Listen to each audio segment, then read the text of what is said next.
Before we get started, I have a quick favor. I've been self-funding the Finding Genius podcast for 5 years now. I've done over 3,000 episodes. And as you can see on YouTube, we're up over 1 million views on the channel, which is fantastic. The next thing I really want to push on is to get up to 10,000 subscribers. Because once we do, we'll be able to put a donate button and we'll be able to solicit donations to help keep the podcast running and to also get the Finding Genius Foundation moving along. We have a big project studying anxiety, depression, and PTSD and working on a product to help people overcome these problems because I've seen them explode recently after the last 2 years of the whole virus situation. So if you would, please subscribe to the podcast. That would help us tremendously. Give us a thumbs up and check in the description for Buy Me a Coffee. It's about $5. If you could buy me a coffee, I'd really appreciate it. It would help keep the channel going, and I love coffee. Thank you.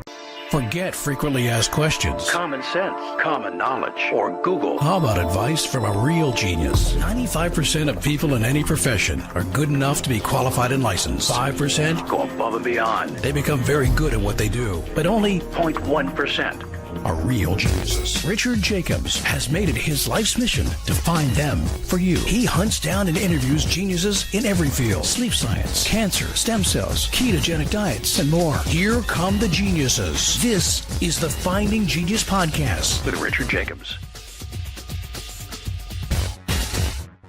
Hello, this is Richard Jacobs with the Finding Genius podcast. My guest today is Debbie Ozment. She's a dentist. She's a podcast host of Vitality Made Simple, and now she's on my podcast. She's been a private practice dentist since 1985, a graduate of Oklahoma University College of Dentistry. She was on faculty adjunct there for several years, and she had quite a big background, in medicine science. And today we're going to talk about the oral microbiome, which I'm glad to hear about because dentists don't seem to talk about it very much. So I'm glad it is being talked about now. So welcome, Debbie. Thank you, Richard. It's a joy to be here. Good. Tell me about, so you were a dentist for a while. When did you start thinking of the oral microbiome and the implications of it? Well, as a dentist who graduated in 1985, we are very trained as carpenters, Richard. We can fix things. We can fix all kinds of things in a wet environment with a moving person, and we're well trained in that area. But we're really not trained to look at the mouth connected to the body. In fact, that's why I called my TED Talk "The Forgotten Orifice." Because once my eyes opened, I started seeing things so differently. A real key point in my career was about 25 years ago when I had a very faithful patient who came in every 3 months. She came in and her mouth looked very healthy, and she was always having, before that, severe problems with inflammation in her gums, and she was doing a lot of her home care just very perfectly, but still had problems. Well, she came in, Richard, and she looked great. And I was like, "What are you doing differently?" And she said, "Nothing." And I said, "Oh, yes, you are. There's something different." And I went through everything I could think of. So, think this is like 25 years ago. And so I said, "Well, now when you think of it, call me, come back. I want to know." Well, come to find out, she went out to her car and came back in, and she said, "I'm getting a vitamin D injection every week. Could that be making a difference?" Well, because of that, I started just researching vitamin D and, gum health. That's before we even had the term oral microbiome. But that led me on this wild adventure that I've been on, getting all of this functional medicine education to figure out all of the many implications of what affects the mouth and what the mouth affects. So that was quite a big turning point that started my additional education adventures. A legend has it there's many different microbiomes in the mouth, like below the tongue, above the tongue, near the teeth, above, below. You have, I guess, a mixture of, if someone's a mouth breather, you'll have more of a aerobic environment, or if it's underneath the tongue and they're a nose breather, let's say, be more anaerobic. So what does it look like? What are the neighborhoods, I guess, that the microbiomes look like in the mouth? Well, it's super interesting. I attended a stroke and heart attack prevention course in 2010.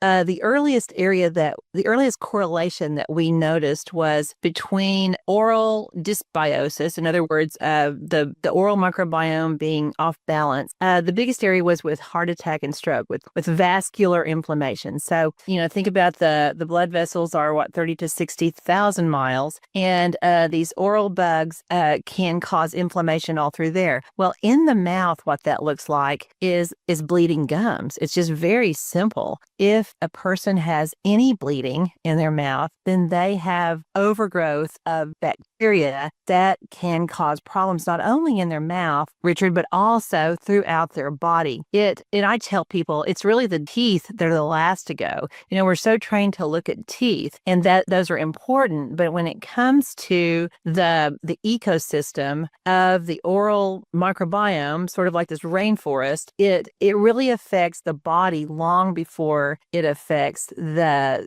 supporting bone around the teeth, the risk for oral cancer, cavities. I mean, those things are super important, but we see small telltale signs long before that. Yeah, I mean, the teeth have ready accessibility to our blood and lymph system, not far away at all. So we guess that, yeah, a lot of things can go wrong and bacteria could get fast access again to places they shouldn't go. Yes, no, it's right. There's several routes of transmission. This bacteria, of course, can be inside the teeth, say if a tooth is abscessed, and that gets directly into the bloodstream. Also, they can be swallowed, and one of the major culprits is called Fusobacterium nucleatum. It can get through stomach acid, and then, of course, as we know, I know you've talked about on your podcast a lot, Richard, that lots of people have low stomach acid, so that even makes access quicker. And then also, they can set up an inflammatory response that triggers, all of the cytokines, interleukin-6, things that get rapidly into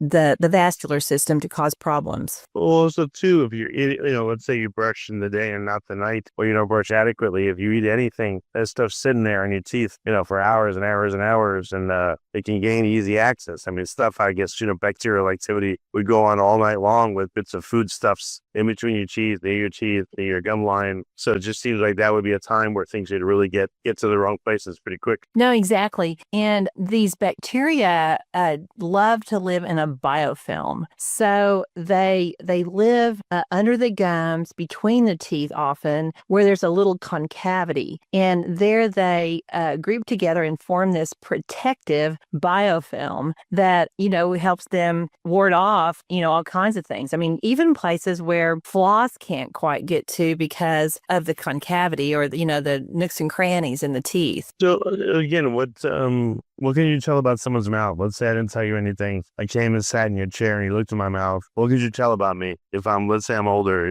which I kind of am? Well, you're young, Richard. Well, I could tell quite a bit about you. If you got in my chair, I didn't know a thing. Tell me the truth, Doctor. Don't lie. I would smell of your breath, and I would be like, "Oh, Richard, what have you been eating?" Or I would know that maybe you had bad bacteria on your tongue that were causing bad breath. One of those bacteria, again, is that pesky Fusobacterium nucleatum. I could tell by your teeth, the wear facets in your teeth, that potentially you were grinding your teeth at night because you had a small airway. So you were sort of, trying to get air. You were having air hunger. That will cause people to grind their teeth. I could I could use just a simple instrument, not hurt you for sure, but go around your teeth. And if there was any bleeding at all, if I could elicit any bleeding, then I would know that you had infection. Now, if I got that bleeding, Richard, and there was really no tartar under your gums, I didn't feel anything rough, if everything felt very clean, but you still had bleeding, then I would think, oh, wow, potentially you have type 2 diabetes, because type 2 diabetes will make the gums bleed, and the gums bleeding increases insulin resistance. Now, if I had a female in my chair and I saw that too, I might wonder if she was pregnant. There have been people that I've seen just who didn't even know they were pregnant yet, and I would say, I think you need to go get a pregnancy test based on how your gums look, because they would have this inflammation that's more hormonally driven than bacterially driven, and their gums would look different. What about like pocket size? The past 10 years now, you go in a sharp instrument, they go 112, 133, 141, 1, they count the pocket depth, I guess in millimeters. Does that correlate to gum disease if you have anything above, let's say, a 3 or something? Absolutely. That is really still the gold standard for detecting gum disease. It's very, very objective. In fact, Richard, that's something that, I learned in 1981, and it still needs to be done. I think for your listeners, that would be something to look for in a dentist. Make sure you find an office that does what's called a comprehensive periodontal exam, exactly what Richard is describing, when you go around 6 different places on every tooth and you measure the depth in millimeters. Now, generally what we look for is anything deeper than a 3. You're exactly right. 4, 5, 6, 7 down, or with any bleeding. Of course, there I'm back to bleeding. I'm really a stickler about that. Any bleeding is a sign of a problem. So if that instrument is sharp, does that cause any bleeding? If you're sharp, I don't know. So you'll have people like, even though you poke all over the place, no bleeding still. No bleeding. In fact, if it's sharp, that means you've got some inflammation. You're getting that inflammatory reaction of pain. So it's so funny that you asked that, because people say that all the time. They're like, oh, it's those sharp instruments that make my gums bleed. No, you could get me down and poke me with whatever and I would not bleed. Now, I used to look at it differently until I started seeing things from a systemic standpoint. When I was just looking at the mouth from just the teeth, the teeth, it was what I would consider to be very normal. Bleeding gums are very normal, but not normal, Richard, in a good way. I mean, you do a beautiful job on your podcast of talking about, things that bringing to light things that people might think are normal. People might think that, an A1C of, 5.6 is okay because you're not diabetic yet. Or they might think that a little bit of high blood pressure was normal because lots of people have it. Normal is merely what's typical in a society, at a certain time. Well, unfortunately, Richard, bleeding gums are normal, but not in a good way at all. If there's any bleeding, there is inflammation, or there is a side issue, such as, like I said, pregnancy. Some people can have bleeding gums, but even if a woman has bleeding gums during pregnancy, they still need to do an extra good job of taking care of that, because those buds that grow with bleeding gums can seriously impact pregnancy outcomes, adverse pregnancy outcomes. So, did I answer your question for you? Yeah, you did. I had a periodontal cleaning a few years ago, and even though it felt pretty invasive, I noticed that all my numbers improved when I went to the dentist again. Instead of having like 3s and 4s, and almost nothing was like above a 2, which was really cool. Congratulations. It helped. That's really great. Yes, that's excellent. What I wonder is, why isn't there a subspecialty, let's say, called diabetic dentistry? Like, I'm just, again, not being a dentist myself, but what I would say is, if someone's like really having a problem, I would say periodontal cleaning once a year. And again, I'm not a dentist, but I want to see her every 3 months instead of every 6, and really stay on top of the gums and just make sure the gum integrity and the health of their mouth is as good as possible. So, like, to help their diabetes. I don't know how much it would help, but how come there doesn't seem to be such a thing among dentists?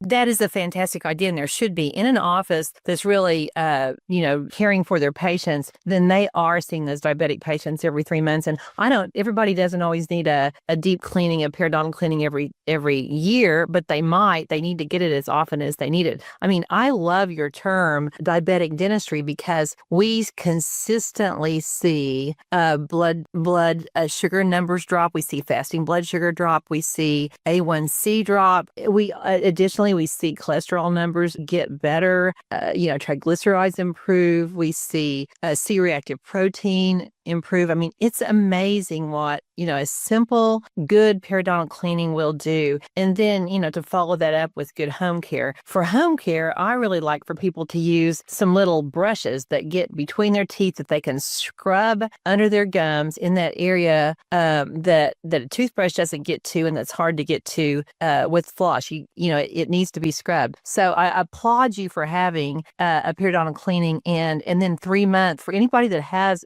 had that or has bone loss. They really do need a 3-month cleaning in terms of dental codes, dental procedure codes. That's considered to be periodontal maintenance. So it really is something people need to think about. And in an office that's putting the mouth back into the body, they're doing that. Yeah, I also interviewed a guy named Kim Kutch, who has a toothpaste that's supposed to help your hydroxyapatite grow back instead of just stripping it off when you brush. So I used that for a while, and I don't know if it was that or diet, but that also seemed to make the numbers improve. Do you know of any toothpastes like that, or can you recommend certain ones versus others? Yeah, I think to look for a good tooth, I think hydroxyapatite is a great thing to look for. I think you also want to look for something with maybe some essential oils, something that doesn't have sodium lauryl sulfate, SLS, which is a foaming agent that's bad. Most people don't need fluoride. Some people do, but generally fluoride is dangerous for the thyroid. I know that your journey started with thyroid cancer. Is that correct? Yeah. Yes. So anybody that has any thyroid challenges need to avoid fluoride. Fluoride is a halogen and it competes with iodine on the thyroid receptors. So it's really important. And if you're doing your homework, then in not eating a bunch of, candy and sucking on, sugary foods, drinking sodas all day, then you don't need the fluoride. If somebody's just gonna if somebody say, has the inability to clean their teeth or has a super dry mouth from medications or from age and maybe has a lot of problems, then I would say fluoride might be the, least, it might be less of a problem than decay. But generally for someone who's cleaning their teeth well, they just really don't need fluoride. There's a lot of other systemic problems that it's going to bring on. There's something unexpected that I've learned too is when people are having, marijuana, it stops the salivary glands from working. That's why people get cotton mouth. Mm-hmm. But now imagine most people are going to have it at night and go to sleep and their mouth's going to dry out because of that. And that will make them much more prone to cavities and other problems because of that. It's not really anything else, but that's also drying them out. No, that's a really good point. And then if they, have maybe been eating sweet foods, I know that it can make people crave carbs. And then even worse. Yeah, going to bed, it's a double whammy. So they get a dry mouth, they eat carbs, and then they don't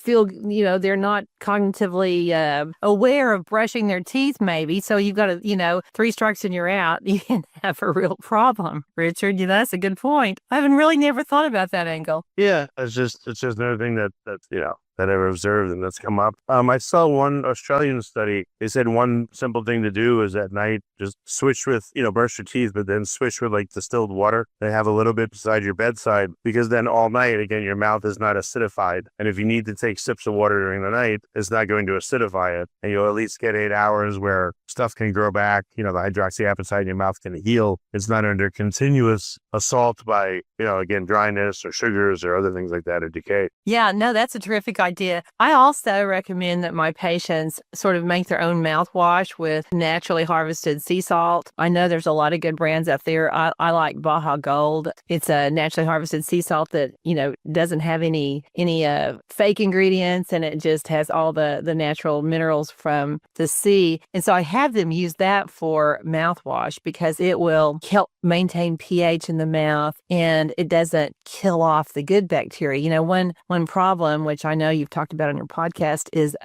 killing off the good bacteria that live on the back of the tongue that convert nitrate to nitric oxide. So, a lot of people are using these harsh mouthwashes, Richard, and they're killing all the good bacteria. When I had a gentleman come in who had high blood pressure, and I simply had him throw away his, antimicrobial mouthwash. I don't know if I can say any brands on here, but the one that kills 99.9% of, germs that cause bad breath. And he got rid of that major brand of mouthwash for a week and his blood pressure stabilized. It was quite impressive. Oh, wow. Just things that simple can make a big difference. What about like tongue scrapers? I know it sounds like you're you can use them lightly, but from what I've seen too is some of the bacteria that cause bad breath can also sit on the back of the tongue. And even if you brush your teeth, it still can smell bad. So you use a tongue scraper and you don't go hard on it, but lightly, you get some material off the back of your tongue. Some people say to brush your tongue. But again, scraper seems to take that away and just make it a little bit less likely you have bad breath. Is it okay to use a scraper, you think? Versus a mouthwash?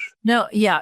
Get rid of the mouthwash, but, unless you use salt water. And then tongue scrapers are excellent. They sort of condition the papilla on the tongue and actually help boost those good bacteria that live there and get rid of the bad bacteria. Tongue scrapers are terrific. There's some good ones that you can buy very reasonably that are stainless steel. There's some copper tongue scrapers. Of course, there's plastic. But I have one that's stainless steel, and I really like it because you can keep it clean and it feels good.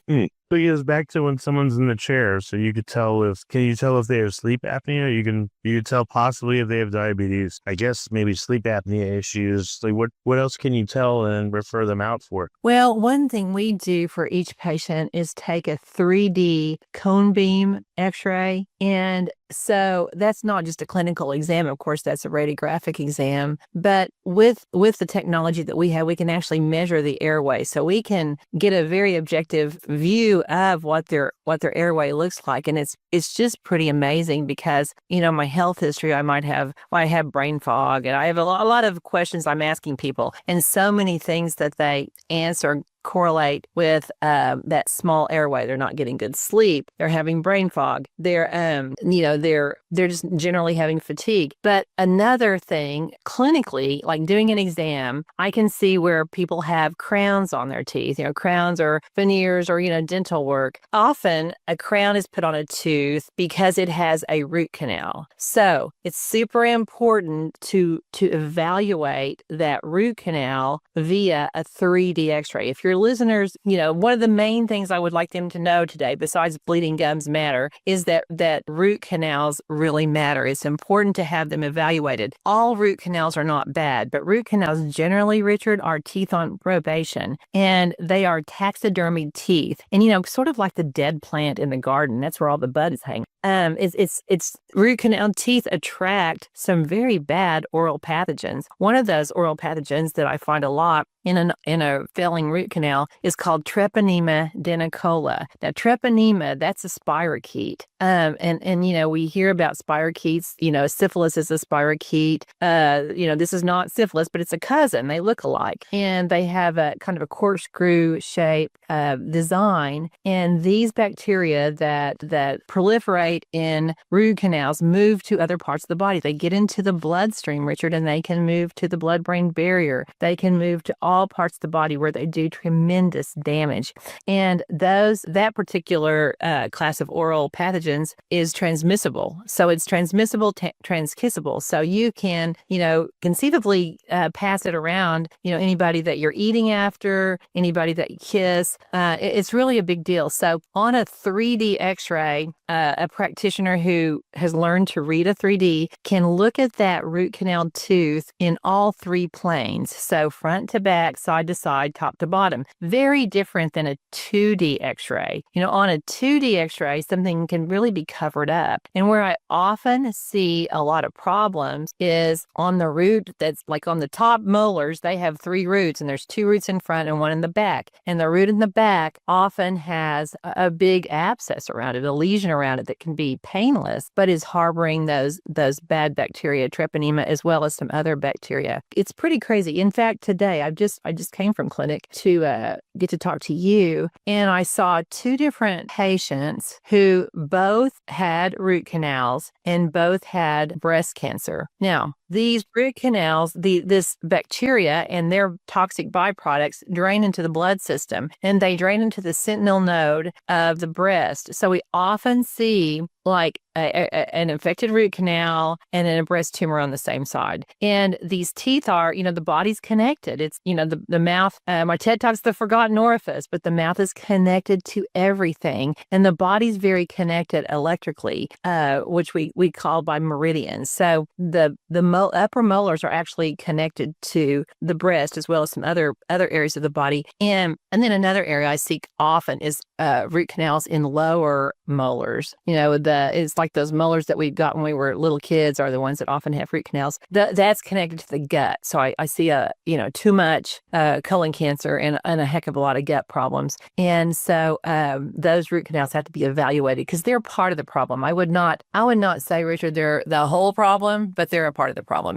Most things don't just have one etiology. Well, what about if someone just has a cavity that's been sitting there for 3 months or 6 months? How is its own microbiome different from the surrounding neighbors? And what is it concentrated? Anything bad? Oh, yeah. I would say I've never actually cultured decay and look under my microscope. But, I would say we'd have some streptococcus, some Staph aureus. I don't know what we'd have, but it would be a totally different microbiome in that area of decay than it is around a healthy tooth. I mean, it's just... Yeah, you got to try it. Let me know. Yeah, I'll have to get my, but I don't deal in cavities that much anymore. I've been in practice 40 years, and my practice now is limited to physician referrals of people with chronic inflammatory problems. So what I do now is I test their oral microbiome via a test called oral DNA, a salivary diagnostics test. And then I typically do a stool test called the GI map. And then of course I do the 3D x-ray, but we can really figure a lot out from those tests. These oral bacteria,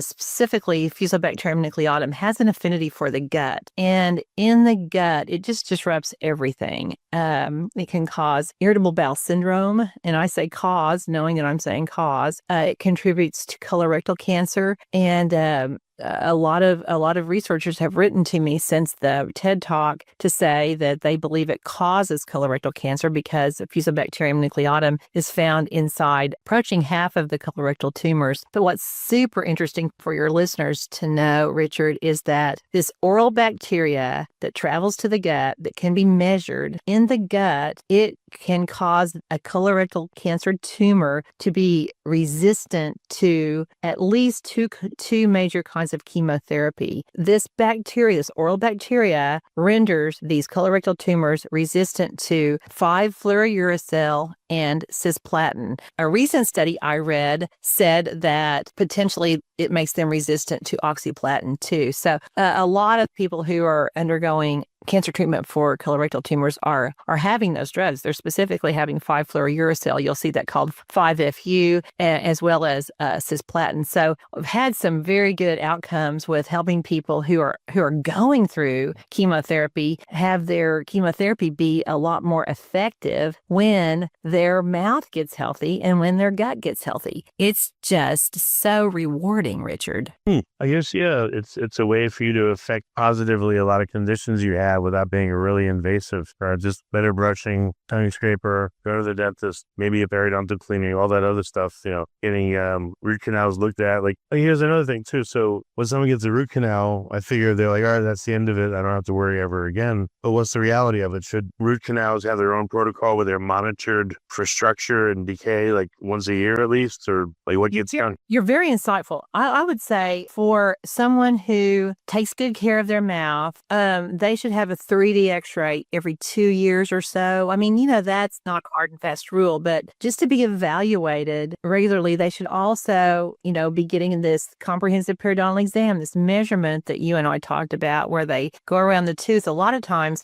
that infection will try to find a way out from around that tooth, and it'll form a little canal up that can be measured. You'll kind of fall into it when you measure around the tooth. So that's one way to know too. And then if somebody that has a root canal starts to get like almost a weird metallic taste, it's described as kind of a bitter metallic or even a beef taste around a root canal, then it for sure must be checked out. And if there's anything wrong with it, it needs to be taken out for the systemic health of that person, for their cancer potential, for their autoimmune potential, for their cognitive health. I mean, for all of the reasons that we all want to avoid illness so that we feel good, that a failing root canal needs to be removed. What about old fillings? If you have mercury amalgam, how do you make that determination that it's more worth it to take it out versus leave it? I think that's a real person-to-person determination. The key is, like, I don't have every single person get out their mercury fillings. If they're little and they're not really biting on them and they're well done, like it is more risk maybe to take it out. The key, I think, that people need to know is that they need to be taken out properly. So they need to be taken out under rubber dam isolation by a dentist who does what's called smart practice, or who is a biological dentist, someone who is going to take that out carefully, not let the person rebreathe it, not be, throwing all those, lead and mercury out into the environment. It needs to be done super carefully. A lot of times people will go get their silver fillings, their mercury amalgams taken out, and they'll be sicker because they were taken out improperly. So people have to really do their homework.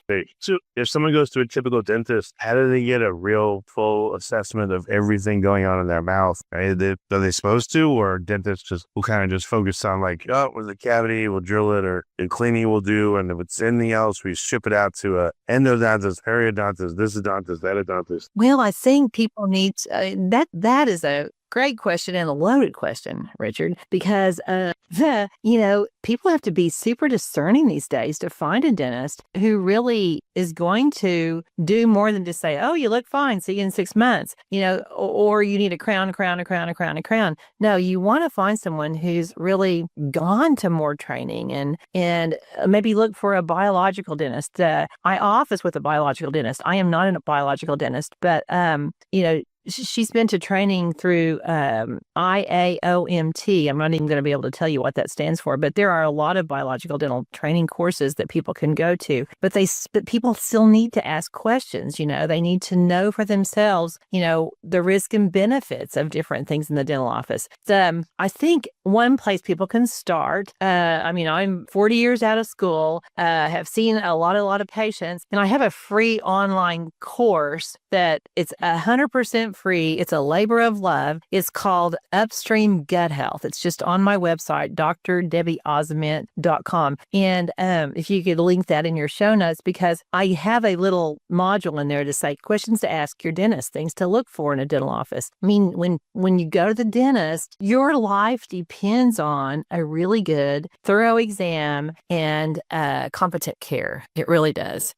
Okay. So where are you able to help people? Like, what's your radius? Is it your whole state, your city, all the U.S.? Like, do people fly in to see you? Can they? Yes. Yeah. People fly in. And my farthest patients from Nepal, because podcast had a person email me from Nepal. And so that was fun. But I'm here in Oklahoma. Do you know where I'm from? Can you tell? I have an accent. It sounds like a little bit Midwest, but I can't tell it back. But sooner or later, I would be able to. Sooner born. And so people fly in. Yeah, people see me. They just text me and I kind of assess their needs. And sometimes we can do some pre-testing to see if they need my services. But it's so refreshing and so fulfilling, Richard, to see people feel better with these procedures. Just like you said, it's non-surgical in most cases to get the oral microbiome healthy. Of course, if somebody needs a root canal out, that's a little different story. But nevertheless, it's not big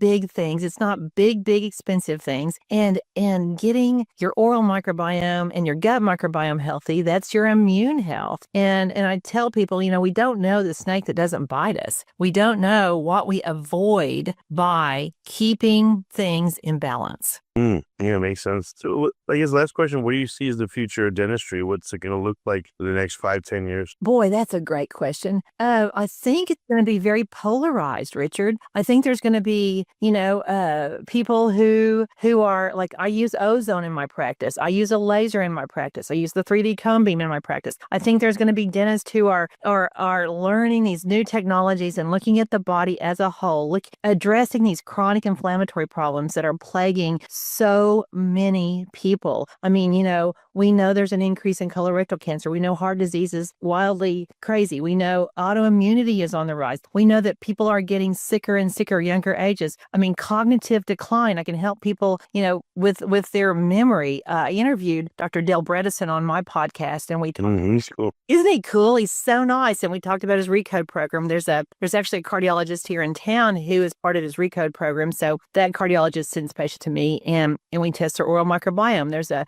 specific bacteria called Porphyromonas gingivalis that is found in about 30 to 40% postmortem brains of people who have had cognitive decline. And it's generally not found in people that died with, all of their memory. And Richard, I don't see that bacteria in very many people who are not having memory problems. But if we can prevent it, I mean, oh my gosh, it's just so wonderful. This is upstream medicine. This is absolutely upstream medicine. There's so much people can do. In my free course, I have a whole area of just home care that you can do that literally is, spend $20 and you can save thousands on your dental bill. It's just, there's simple things to do. It's just knowing that it matters. And I so appreciate that you are doing this podcast so consistently so that you let people know, because it comes down to, grassroots, people knowing. So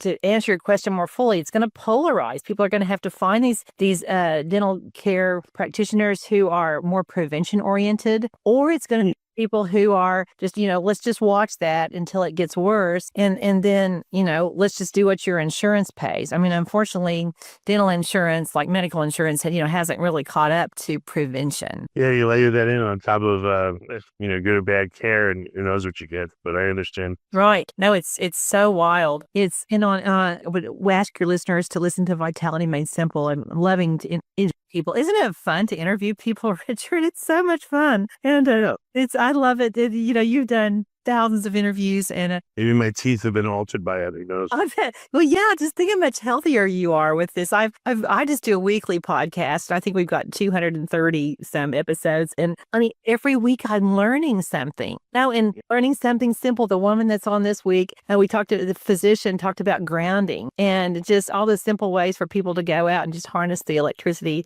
from God's green earth. And it's just so exciting, because if we can empower people, you're doing this, just empower people to take control of their body, to exercise their patient autonomy. When I was in my master's program, I was in a medical school program, and the only dentist, the oddball dentist in this functional medicine master's program, and had to take medical school ethics. And medical school ethics is all about patient autonomy. It just blew my mind that, that is such a big deal. And most people don't know, hey, you're the boss of you. You're the boss of your health trajectory. Take a hold of that. Ask questions. Ask your dentist questions. Ask your physician questions. Don't let your dentist shame you. Don't let your physician shame you for anything. And there's a lot of great information out there, podcasts like yours, podcasts like mine, that are empowering people to exercise their patient autonomy. Excellent. Well, thank you so much for coming on that podcast, and perhaps we'll cross paths again. And I know I've learned stuff on the podcast,